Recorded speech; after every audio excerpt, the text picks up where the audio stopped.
but it's not scary at all. You need to see that again. Emotion. Would you like me? Is it your intention that I start to find that scary? No. So what was the? What do you mean? Yeah, what's the?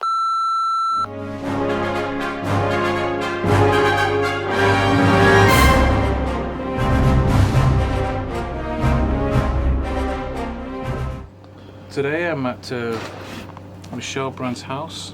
The subject that we were going to talk about was a video that I'd seen today, a Japanese horror film, and how masterfully it was done. And we're going to observe it, assess it, and give our reviews as to what we felt works and doesn't work. To me, it looks like Japanese to the utmost. Oh my, this is completely different to what they normally do.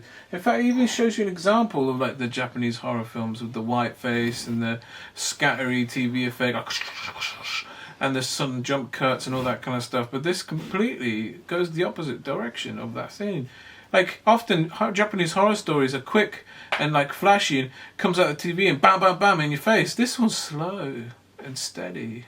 And the camera's like fixed. To be honest, the same technique of Japanese film for film horror have been applied here, even though they say they have not. But they did. But are you blind? Oh no, I'm not. It's completely different. No, I'm not. No, it's not completely different. It is. No, it's not. Japanese horror films, like The Grudge, you see the flickering of the body and the jolty sudden movements. And then like she's here and then teleports to there and then in your face and it's like bam bam and it's constant jump scares. But this one was like slow. Oh, there was a jump thing here. No, it wasn't. She was slowly moving and then the guy hides behind the thing, looks there again, looks there. Then it cuts to the hands coming over like this and then the guy's like like it's really slow compared to the Japanese stuff. This is completely a stark contrast. Now, I'm totally okay with you finding it funny. That's not the thing here. Funny. The thing that I'm finding is like, how on can the you... same level than Royal and Hardy.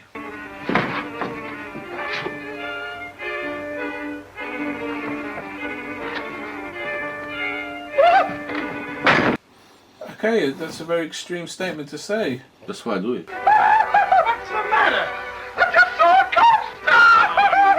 Nonsense! That's like saying The Shining is just as funny as Tom and Jerry. Yeah, but Shining is serious. So was this. I mean, serious, scare shitting. You get scared for sure with Shining. Well, do you get scared watching it? Yeah. Shining, yes, it's scary. This is at the level of The Shining. It's the level of Shining, but my point is in the Japanese culture and the thing they make You've got to remove that Japanese culture the thing that make Japanese people scared of, it's not the same for us. We're not scared of the same thing. But this is deliberately going against the Japanese culture. Yeah, but I'm not convinced. Oh, but it is, visually. But I'm not convinced. It's like, because I know the Japanese culture stuff and it doesn't scare me. The Grudge doesn't scare me. So? Because it's just... You know when they do that weird flickery effect on the ghost? Maybe there is... You know when they do that weird flickery effect on the ghost? That slightly throws me out because I think to myself, a ghost is not like a hologram. Why is it doing like that? It always throws me the effects of these kind of Japanese cultural horror film. Whereas this deliberately went really against it. But the walking scene you're talking about, I don't even understand why you find that scary. I don't understand why you find it funny. But I've explained. And I have explained. The girl is in the shed, then she walked normally. Not normally. No, I haven't finished explaining. In case someone wants me to say it again, I have to explain. She's in the shed, then she appears in the light, then she walked normal. And then after she kind of fall, but without falling, she start to walk funny. But it's... not scary at all. You need to see that again because she's deliberately moving in slow motion in real time. I know. So how's that walking normally? But it doesn't matter. She's walking slowly. Yeah, but if she does slow or speed, doesn't matter to me.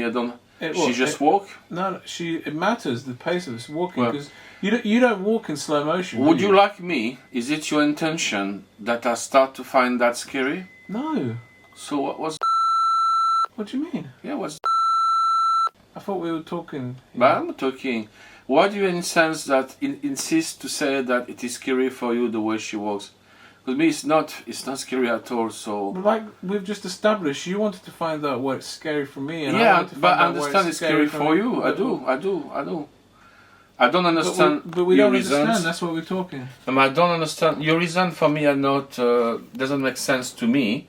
But if they make sense Why is for he putting it on me when it's both of us? no, man? if it makes sense for you to be scared, okay, I respect that. Suddenly the tone has changed. It's as if you're implying that I'm trying to force something on you. Why? No, Even though we both established that I found it scary and you found it funny, and then you tried to understand further why I found it scary, and I'm trying to understand further why you find it funny.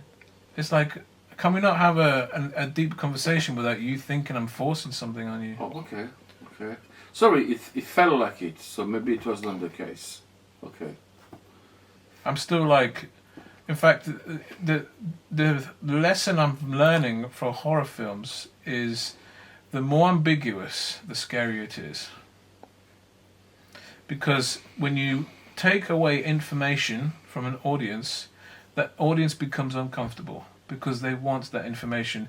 And when they receive that information, they feel at ease and happy. Oh, I know and I understand what's going on. But when they don't understand what's going on, it's like, what are we supposed to do? And that leaves someone on the edge of their seat.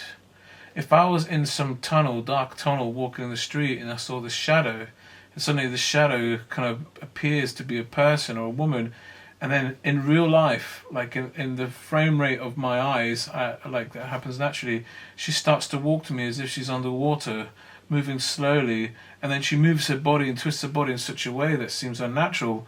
That would be scary. But that's just if it happened to me in real life. And the lighting and the atmosphere and the fact that the kite can't get away, so this seems like a nightmare. It's felt like such a nightmare. But that's from my perspective. I totally don't understand, but this is your opinion, and fair enough, we respect that, how you can compare that scene to Laurel and Hardy.